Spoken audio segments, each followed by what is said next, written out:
If you stood outside the massive stone fortress of the Bank of England on Threadneedle Street in London on the morning of September 15th, 1992, you would have seen a symbol of absolute permanence. For 300 years, the old lady of Threadneedle Street had stood as the guardian of the British economy. It was the rock upon which the British Empire had been built. It had financed wars against Napoleon and Hitler. It had managed the currency that once ruled a quarter of the globe. The pound sterling was more than just money. It was a national identity. It was a symbol of British stability and British pride. But inside the thick stone walls on that gray September morning, panic was beginning to set in. The men in the pinstripe suits who ran the bank knew a secret that the tourists outside did not. They knew that the bank was under attack. They were not being attacked by an army or a navy. They were not being bombed by the Luftwaffe. They were being attacked by a force that was invisible, silent, and infinitely more powerful than any military.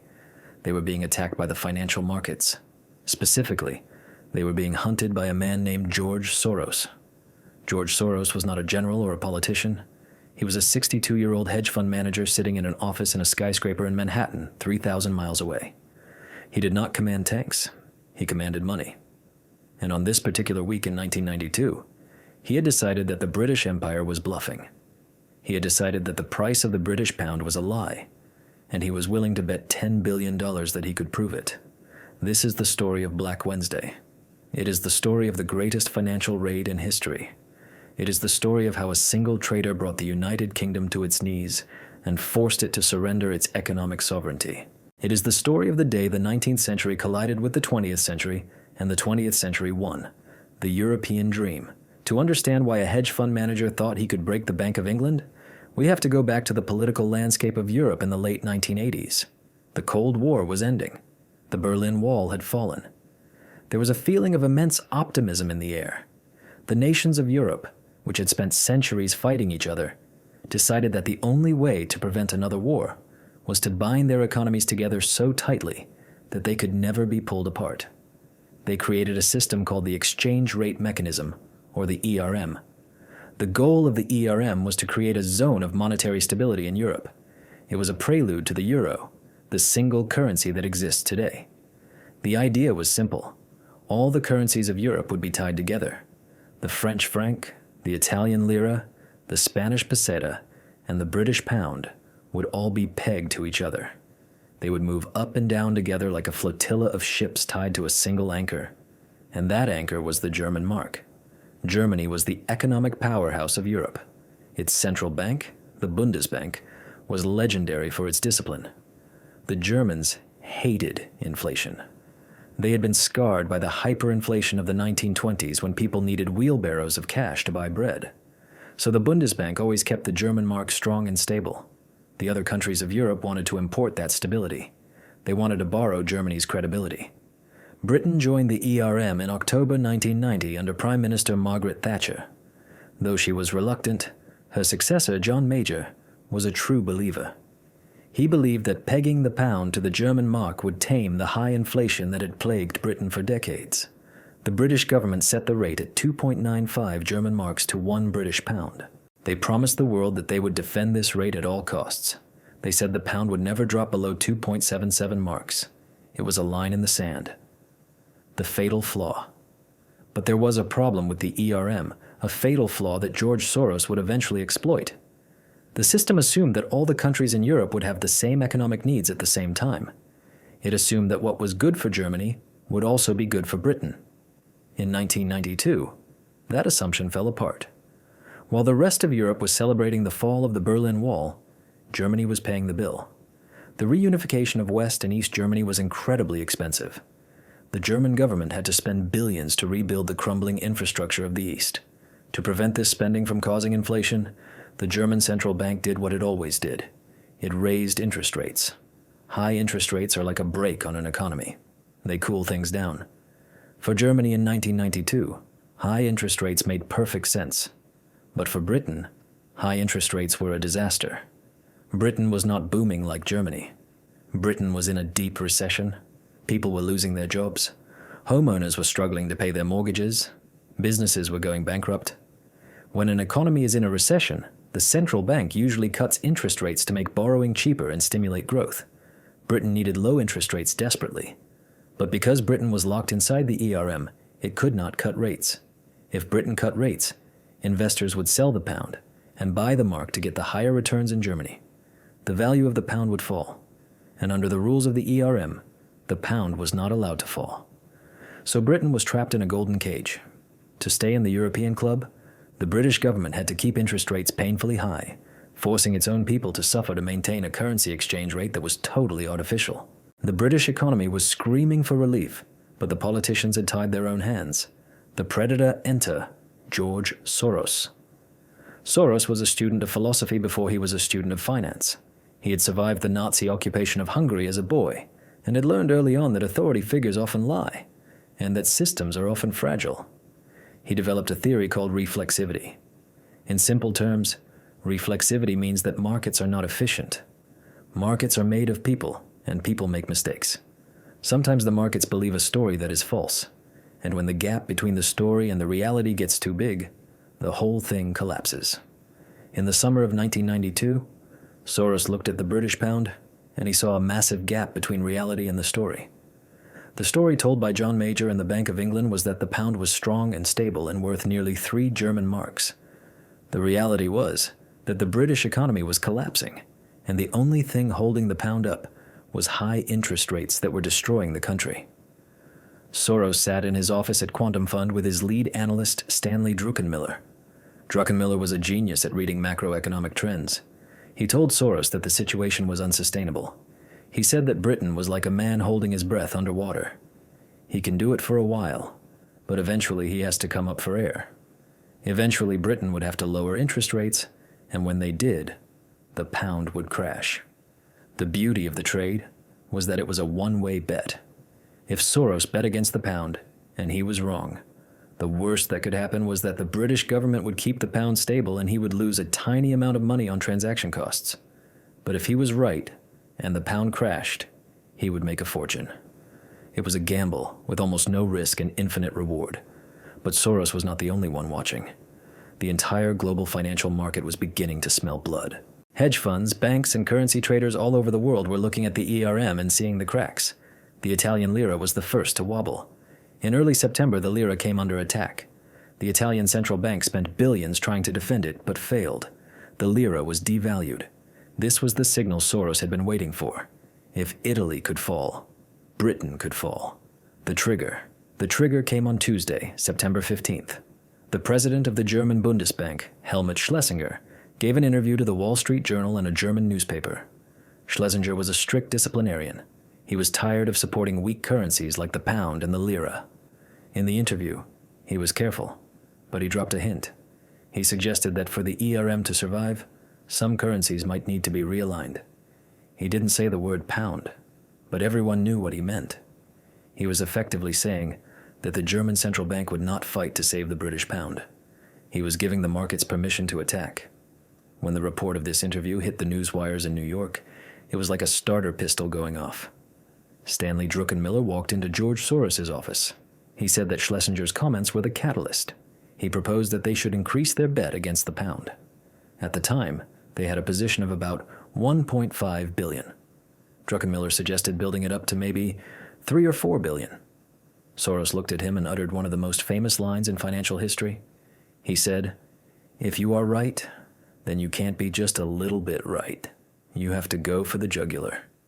Soros told him to bet everything. He told him to leverage the entire fund. He told him to sell 10 billion worth of sterling.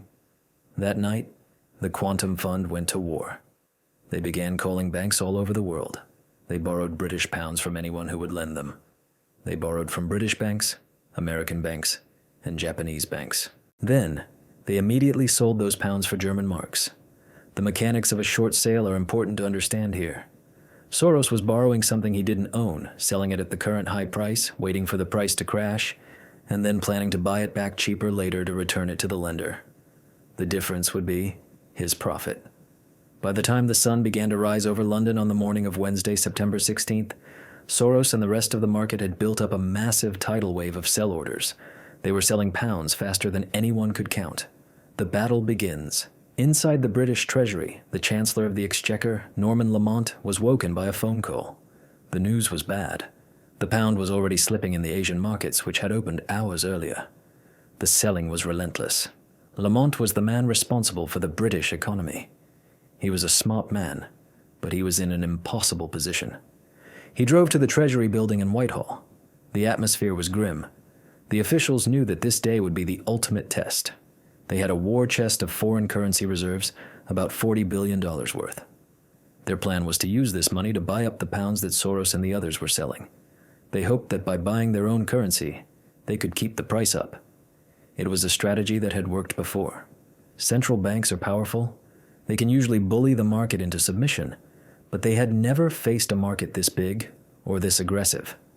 At 8:30 in the morning, the London markets opened. The Bank of England immediately intervened. The traders at the bank began buying pounds in chunks of hundreds of millions. They shouted buy orders down the phone lines, trying to show strength.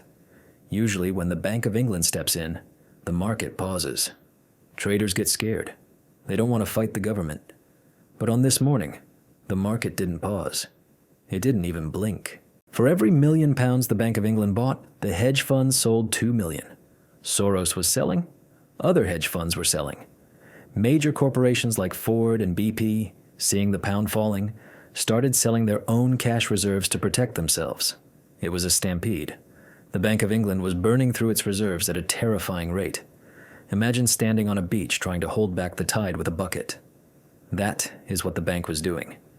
They were spending the British taxpayers' money, billions of pounds of it, essentially handing it over to George Soros. Desperation. By 10 o'clock in the morning, it was clear that intervention wasn't working. The pound was pinned to the floor of the ERM trading band. It was hovering just above 2.77 marks. If it fell below that, Britain would be in violation of the treaty. Norman Lamont and the bank officials held a crisis meeting. They realized they had to escalate. They had to use their biggest weapon, interest rates. If buying the currency didn't work, they had to make the currency more valuable to hold. They had to raise interest rates so high that speculators would be tempted to buy pounds to earn the interest. At 10:30 in the morning, the Bank of England announced a shock interest rate hike. They raised the base rate from 10% to 12%. A 2% hike in a single day is almost unheard of.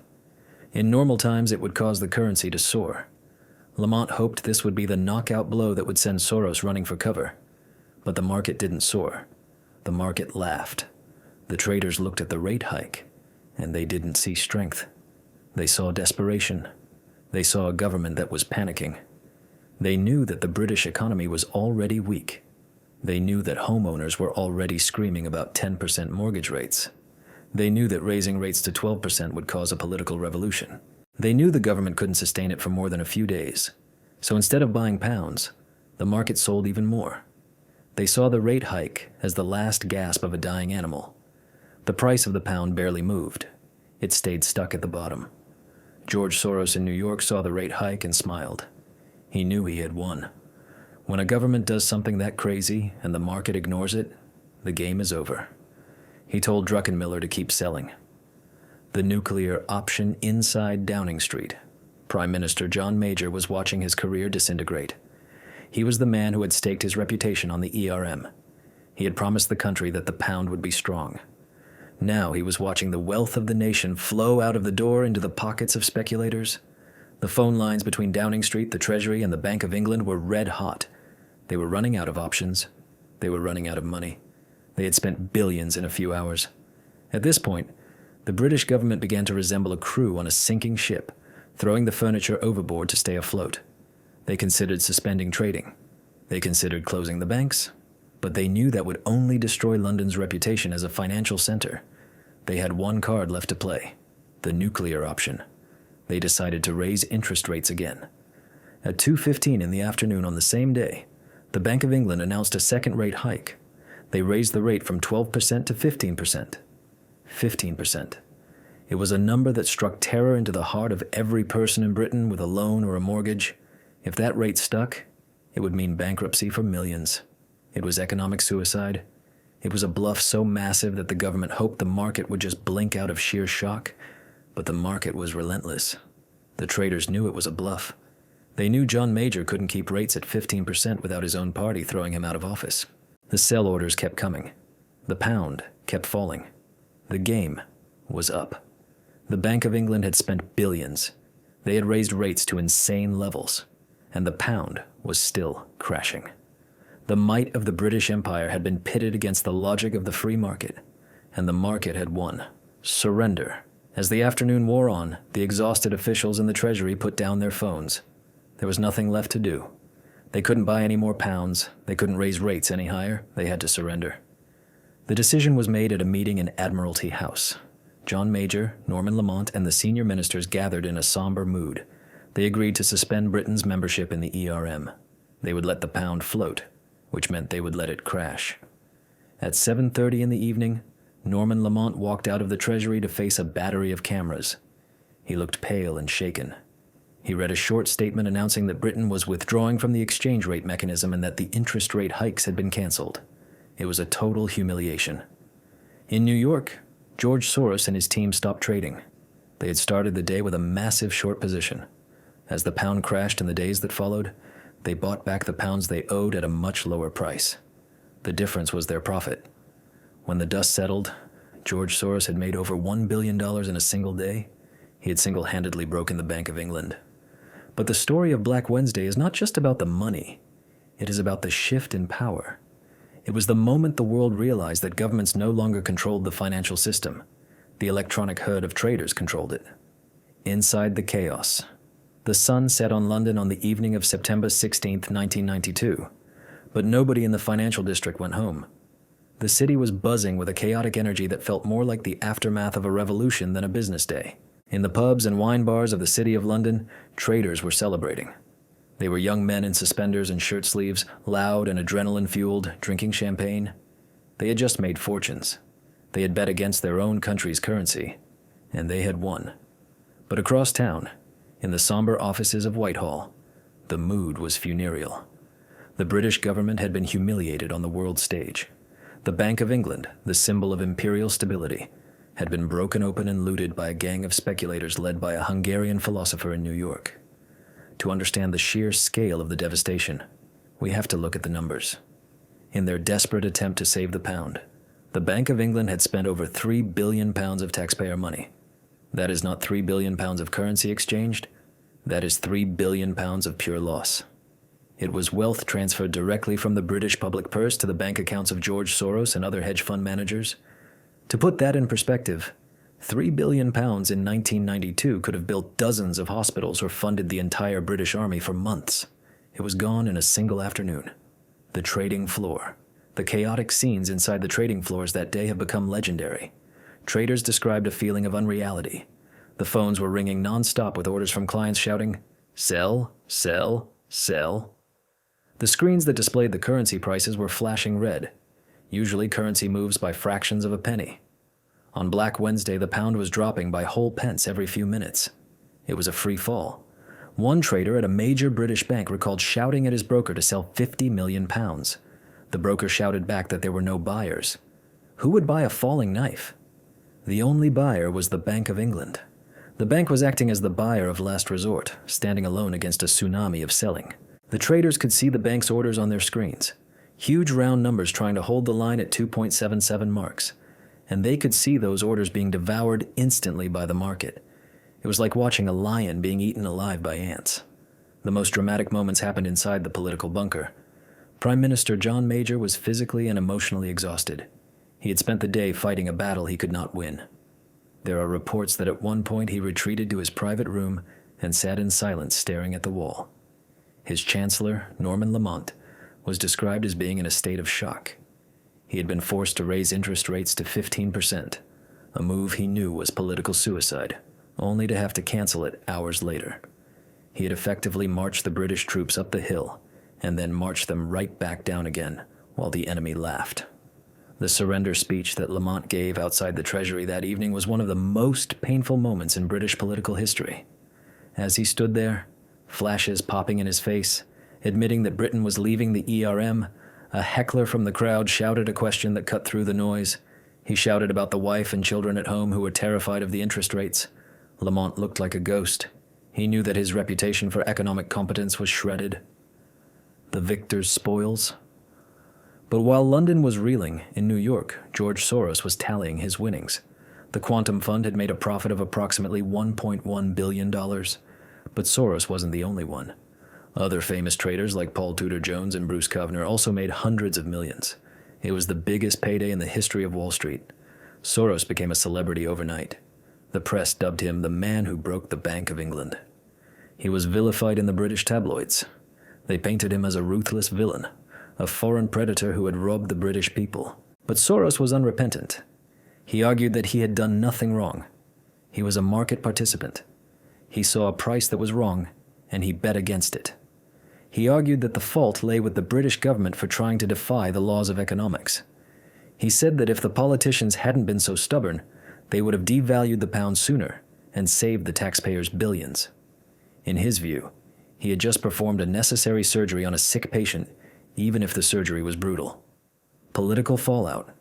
The aftermath of Black Wednesday rippled through British politics for decades. The Conservative Party, which had always prided itself on being the party of sound money and economic competence, never fully recovered. John Major's authority was destroyed. He limped on as prime minister for a few more years, but he was a dead man walking. In 1997, the Labour Party, led by Tony Blair, won a landslide victory, ending 18 years of conservative rule. The memory of Black Wednesday was a key reason why the voters turned their backs on the Tories.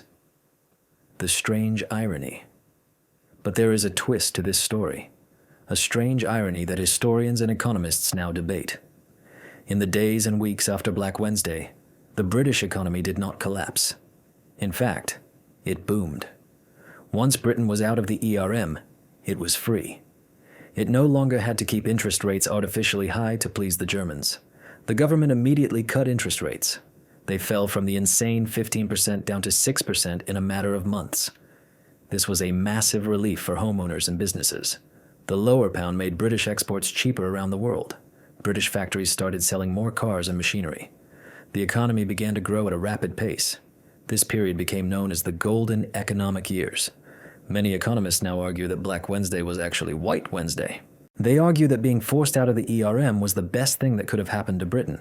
It saved the country from a deepening recession. It proved that trying to chain your economy to another country is a mistake. The Euro question. This realization had a profound effect on the future of Europe. In the late 1990s, when the European nations were preparing to launch the euro, the single currency, Britain stood apart. The trauma of Black Wednesday was still fresh. The British public and the politicians looked at the euro and saw another trap. They remembered what happened when they lost control of their own interest rates. Because of George Soros, Britain decided not to join the euro. While France, Germany, Italy, and Spain gave up their national currencies to use the euro, Britain kept the pound. This decision has shaped the history of the 21st century. If Britain had joined the euro, the Brexit vote in 2016 might never have happened. The UK would have been so deeply integrated into the European economy that leaving would have been impossible. So in a strange way, George Soros didn't just break a bank, he changed the destiny of a nation. He kept the pound sterling alive by forcing it to crash. The new reality. The legacy of that day also changed how central banks operate. Before 1992, central bankers believed they were masters of the universe. They thought they could set the price of their currency simply by issuing a decree. Black Wednesday taught them a lesson in humility. It taught them that in a globalized world, the financial markets have more money than any government. If the market turns against you, you cannot fight it. You have to float with it. Today, the Bank of England operates very differently. It focuses on targeting inflation, not exchange rates. It communicates clearly with the market to avoid surprises. The arrogance of the old days is gone, replaced by a cautious respect for the power of the invisible hand. George Soros went on to become a major philanthropist, spending billions of his dollars to promote democracy and open societies around the world. But he remains a controversial figure. To some, he's a brilliant investor who exposed the incompetence of politicians. To others, he's a dangerous speculator who destabilized a country for profit. But regardless of how you view him, the events of September 16th, 1992 stand as a turning point in history. It was the day the financial markets declared their independence from the state. It was the day the electronic herd trampled the old guard. As we look back at the footage of that chaotic day, at the sweating politicians and the shouting traders, We are seeing the birth of the modern world. A world where money moves at the speed of light, where national borders are porous, and where a single man with a computer and a conviction can challenge an empire and win. The Bank of England still stands on Threadneedle Street. Its walls are still thick, its vaults are still deep, but the aura of invincibility is gone. It was shattered on a Wednesday in September by a bet that changed the world, and the ghost of that day still haunts the corridors of power, reminding every chancellor and every prime minister that the market is always watching and the market is never wrong for long. The imperial pound died that day, not with a bang, but with a phone call from a trader selling 10 billion units of a dream that was no longer true. And in its place rose a new reality, cold, hard, and ruled by the numbers.